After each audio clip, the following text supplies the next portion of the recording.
Hello everyone, my name is Andrew Balderas and today I'll be showing you how to insert a picture in a Word document. In the first step, you need to open up your web browser. And in the search engine, you will type in google.com. After you type that in, the Google search engine appears. In the Google search engine, you will type in what you are looking for. As you can see, I'm looking for Purdue University Northwest. At the bottom of the Google search engine is the images button. You would click on that. From here, you will locate what picture you are looking for. After you find what you're looking for, you will right click on the mouse, go to Save Picture As. As you can see, a pop-up box appears. In the pop-up box, you'll be able to save your picture in one or two places. One spot would be in your pictures file, which is connected to your desktop or your PC. In the Save Pictures, it will be saved right here. Or you can save it to your flash drive, which is more safer way and productive way.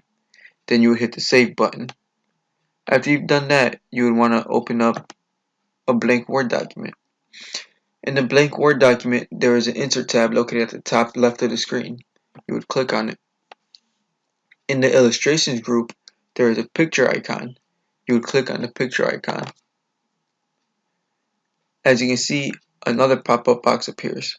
Here, your picture would be saved.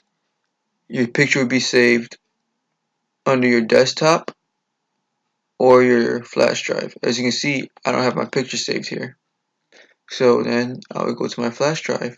As you can see, my picture is saved right here. You would click on the title, or also known as the file name. Then you would click on the insert button, which is located at the bottom right of the screen. From here, you'll be able to adjust the sizing. You'll be able to, using the circles at the corner, you'd be able to increase or decrease your size, or make your picture go upside down, right side up, sideways, or diagonal, whichever way you need your picture to be fitted. Now that you have the benefit of inserting a picture in a Word document, I hope this was helpful to you. Thank you for watching.